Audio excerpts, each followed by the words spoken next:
avez aussi la possibilité d'amender la proposition, notamment sans la dénaturer. Donc, si on ne traite pas, par exemple, de X points, ben, vous ne pouvez comme pas en traiter. Mais par contre, vous pouvez amender les points qui sont en rose. L'AG régulière a permis de traiter de plusieurs sujets importants liés à l'organisation de votre association étudiante. Le bureau exécutif a entre autres travaillé très fort sur une mise à jour de la charte de l'AGE-CVM. Écoutons Philémon du bureau exécutif. Elle explique les différents points devant l'Assemblée. Attendu que le Code Morin complexifiait le déroulement des différentes instances de l'AGE-CVM. Attendu que la population étudiante s'est diversifiée et a changé depuis les 20 dernières années. Attendu que la mobilisation étudiante n'est plus la même qu'elle l'était. Il est proposé de modifier la charte de l'AGE-CVM pour qu'elle concorde mieux avec la population étudiante actuelle du CVM ainsi que ses valeurs et préoccupations, c'est-à-dire telle qu'elle est présentée dans le document joint. Les modifications sont en mauve dans le document qui sera présenté. Voici un extrait du document disponible sur le site de l'AGE-CVM. Par exemple, ici, dans la section Buts et objectifs, on y a ajouté une mise à jour des valeurs défendues par votre association étudiante.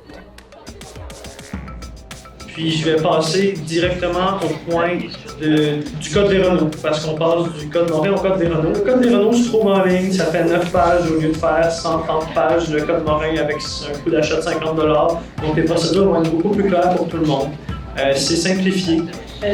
L'Équivion propose d'amender le point, donc que toutes les modifications à la charte de l'AGCVM soient envoyées en référendum à la population étudiante. Parfait.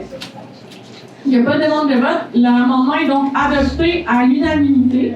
Donc, dans le cas où la proposition générale passerait, ce serait en référendum. La proposition générale a ensuite été adoptée.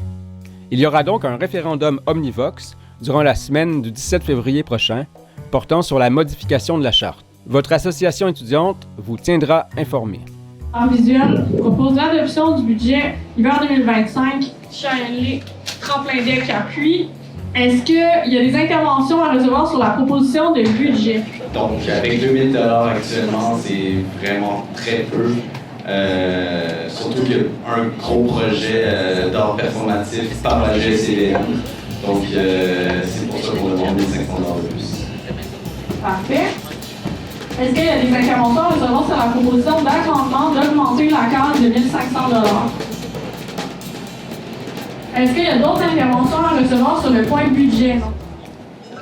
Si on n'a pas, on passera en processus de vote. Est-ce qu'il y a une demande de vote sur la proposition? Il n'y en a pas, c'est donc adopté à l'unanimité. Aussi, une chose que je trouvais importante à communiquer, le bureau exécutif a expliqué les résultats du sondage liés à vos assurances collectives et agira pour améliorer ce service aux étudiants et étudiantes. Voici les explicatifs du bureau exécutif. En gros, on a reçu les résultats du sondage qui est passé la dernière session. Il y a près de 1200 personnes qui ont répondu, donc à peu près 20% de la population étudiante. La moitié des gens ne savaient pas qu'on avait des assurances collectives, donc c'est bien d'en faire la promotion. Sinon, il y a tout de même une volonté de... plusieurs avaient déjà des assurances et aussi, donc, plusieurs se sont retirés du régime à la dernière session, donc c'est ce qu'on voit.